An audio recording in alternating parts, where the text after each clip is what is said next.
जय जय श्री राधे, जय जय श्री राधा रमण, जय जय नवल किशोर, जय गोपी चित चोर प्रभु, जय जय माखन चोर। श्री राधा रानी के चरणों में प्रणाम करते हुए आपको श्रवण कराते हैं कि राधा रानी कौन है, राधा रानी का जन्म किस प्रकार हुआ। एक बार भगवान ने मोहिनी अवतार धारण किया। 24 अवतारों में से भगवान का एक अवतार मोहिनी अवतार। जब उस अवतार के दर्शन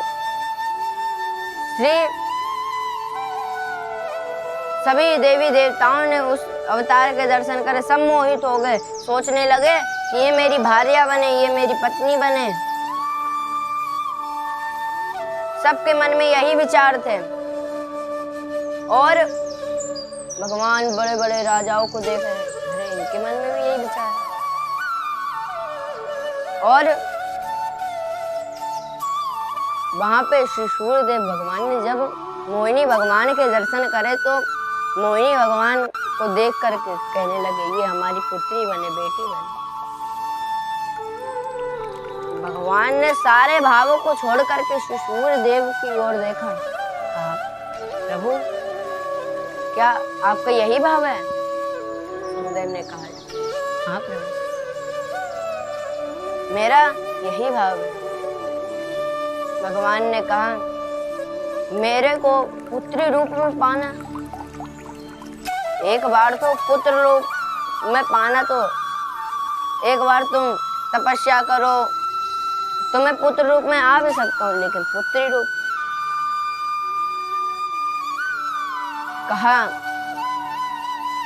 आप तपस्या करो, अगर मैं आपकी तपस्या से प्रसन्न हो गया तो आपके यहाँ मोहिनी को भी मोहित करने वाला रूप धारण करके आऊंगा। मैं मोहिनी को भी मोहित करने वाला रूप धारण करके आऊंगा, आप तपस्या करो। सूर्यदेव ने घनघोर तपस्या करी और तपस्या करने के बाद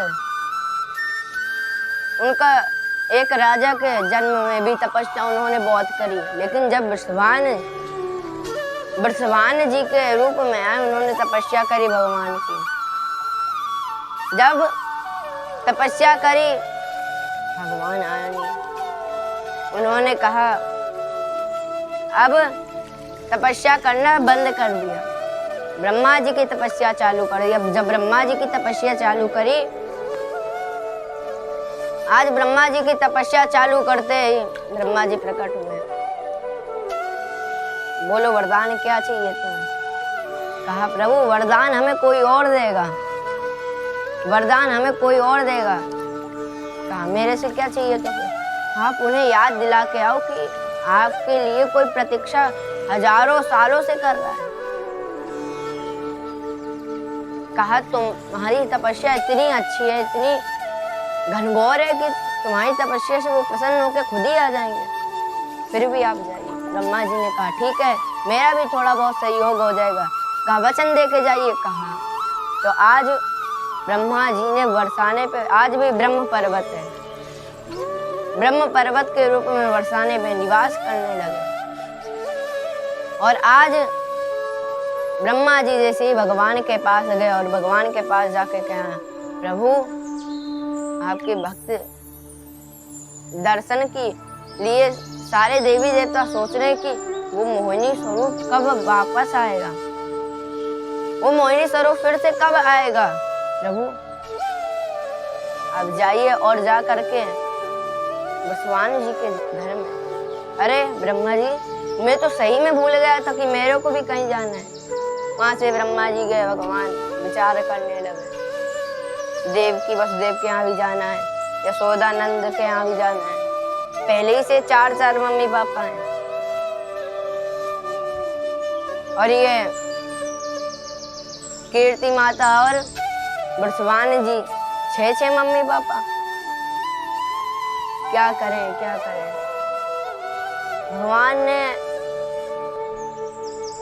भगवान विचार करने लगे। तभी भगवान एक प्रतिखंभ के पास जाके खड़े हुए, प्रतिमा के पास जाके जैसे दर्पण के पास जाके तो भगवान अपने स्वरूप को देख करके मोहित हो गए। भगवान को सारे भक्तों के भाव पसंद है, लेकिन जब वो प्रतिमा के सामने आते तो सबसे प्रसन्नता तब होती है भगवान को अपना स्वरूप देख के। सब भावों से अधिक अपना प्रतिबिंब प्रिय है। आज भगवान जब श्रृंगार आरती होती है, बिहारी जी की होती है, राजा वल्लभ जी की होती है, तो प्रतिबिंब के दर्शन कराए जाते हैं, तो अपने आप को देख के न जाने कहा समझे ज्यादा ही तरह में। आज विष्णु जी लक्ष्मी जी की अटैची उठा के लाए श्रृंगार करने के लिए, और उस प्रतिबिंब को स्थिर कर दिया, और जैसे ही स्थिर किया तो आज भगवान ने हाथों में कंगन पहनाया, पैरों में पायल पहनाई और घुंघराले बाल करे, और इधर मुख में छोटो छोटो काजल लगाया, ओठन पे लालिमा लगाई और बिंदी लगाई। साक्षात परमात्मा हमारी श्री जी को श्रृंगार कर रहे हैं। और आज इधर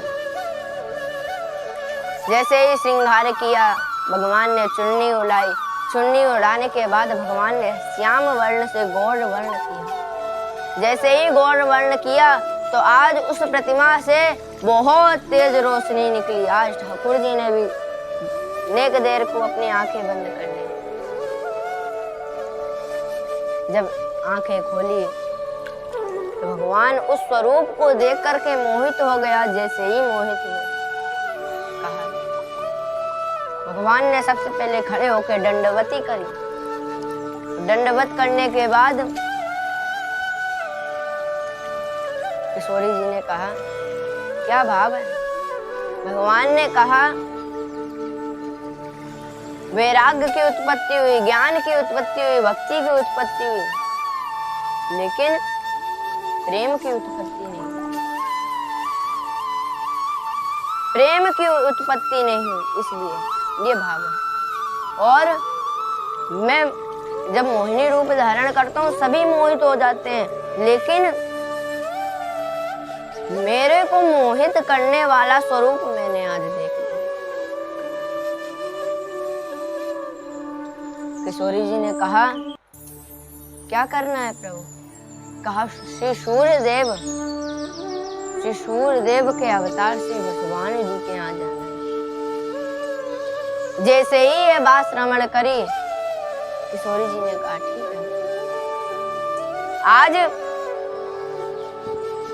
आज इधर श्री किशोरी जी 4:40 पे जन्म हुआ है।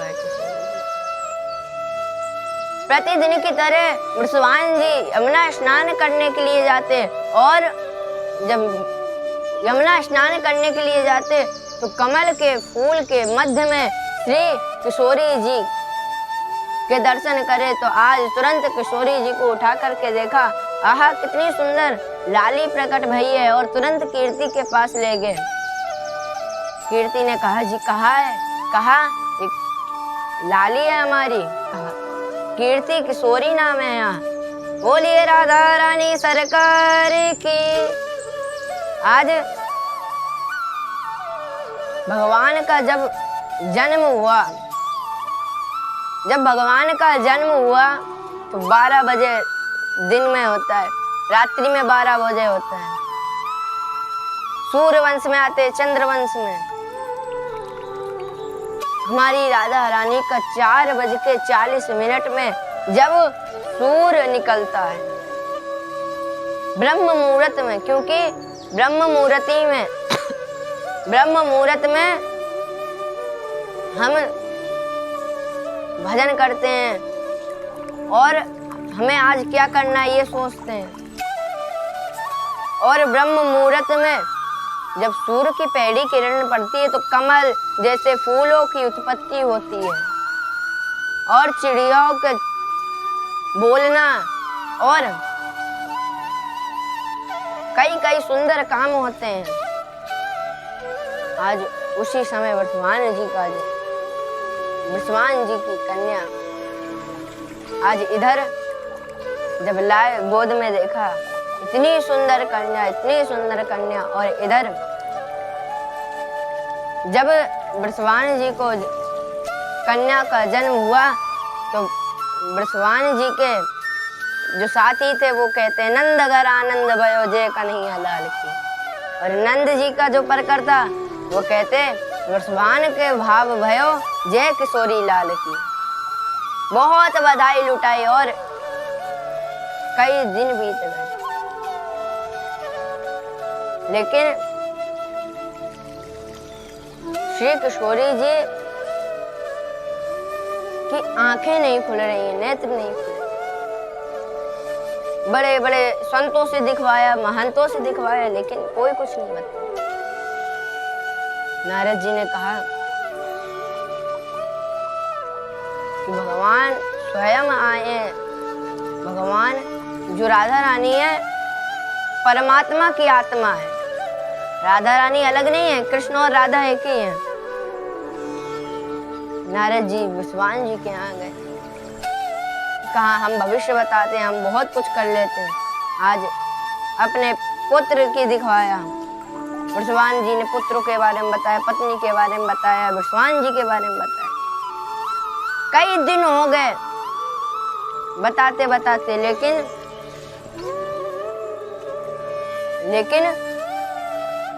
बृषभानु जी अपनी लाली का दर्शन नहीं कराए। तो आज जब लाली का दर्शन नहीं कराए, एक दिन नारद जी अपनी गोद में एक कन्या को खिला रहे थे। जब उस कन्या को खिला रहे थे तो बृषभानु जी ने सोचा कि हमें भी अपनी कन्या के दिखाना चाहिए। तुरंत ही नारद जी के पास गया, नारद जी के पास जाकर के कहा कि हे बाबा, हमारी लाली जब ते जन्म भयो है तब ते हमारी लाली नेत्र ना खोल रही, नेत्र नहीं खोल रही है। नारद जी तो सोच ही रहे थे कब दर्शन होंगे, कब दर्शन होंगे। कहा अभी तक आपने क्यों नहीं बताया? संकोच है, संकोच की क्या बात है हमें, ले चलो जल्दी। आज नारद जी जैसे ही ले जाने लगे, एक दरवाजा खुला, दो दरवाजा खोले, तीन दरवाजा खोला और देखा कि पालने में श्री किशोरी जी आराम से लेटी हुई है। नारद जी गए, प्रणाम किया, कहा मंत्र फूकने पड़ेंगे, जादू टोटका करना पड़ेगा, या ऐसे ना हो। बृषभानु जी ने कहा हमारी लाली बड़ी कोमल है, छुइयो मत। कहा हम बिना छुए करेंगे। आज नारद जी ने प्रणाम किया और नारद जी कहने लगे, हे कृष्ण मनोमन हारिणी श्री वृंदावन ब्रज प्रियम। जैसे ही इसका गान किया तो आज तुरंत ही धीरे धीरे धीरे धीरे श्री हमारी किशोरी जी के नेत्र खुले। नारद जी गान करने लगे। आज किलकारी मार करके हमारी किशोरी जी हंसने लगी और करताल का निनाद करने लगी, हे कृष्ण मनोहारिणी हे वृंदावन ब्रज प्रियम। आज सब गान करने लगी। नारद जी ने कहा आपको ये भायो, और तेज तेज। और नारद जी पलने के चारों ओर घूम घूम के वीणा बजाते हुए राधा रानी करताल बजा रही हैं, हे कृष्ण मनोहारिणी हे वृंदावन ब्रज प्रियम। आज बृषभानु जी ने कहा बहुत देर हो गई, दरवाजा खोल के देखो, अरे यहाँ तो कीर्तन चल रहा है। और अपनी लाली को देखा, किलकारी मार के हंस रही है और किलकारी मार के करताल बजा रही है। आज तुरंत ही जैसे ही ये भाव को देखा वृषभान जी ने, नारद जी बाहर आए। वृषभान जी ने कहा, वृषभान जी से कहा कि आप इसका जप करना, जब भी ये आपको दृश्य देखना हो तब ये इसका गान करना। नारद जी चले गए। माता कीर्ति गोद में लेकर के रुदन करने लगी। जब रुदन करने लगी, कहा हमारी लाली के नेत्र तक ना खुले, ना जाने बाबा टोटका ना जाने कहा करके चलोगो। आज वृषभान जी ने उसी का फिर जाप किया। हे कृष्ण मनोमन हारिणी, कृष्ण जैसे ही कहा राधा रानी के नेत्र खुल गए और उठ के बैठ गए। हे कृष्ण मनोहारिणी श्री वृंदावन व्रज प्रियम, और राधा रानी करताल का निनाद करने लगी और सारा बरसाने आ गया। और जैसे ही सारे बरसाने वाले आए, आ करके सब गान कर रहे हैं कृष्ण मनोहारिणी श्री वृंदावन व्रज प्रियम, सब गान कर रहे हैं और राधा रानी करताल बजा रही है, किलकारी मार के हंस रही है। तब सारे बरसाने वालों को पता चला कि किशोरी जी का श्री कृष्ण से कुछ ना कुछ है। और खूब बधाई लुटाई। और इधर राधा रानी के कुछ समय बाद नेत्र खुले। बोलिए राधा रानी सरकार की।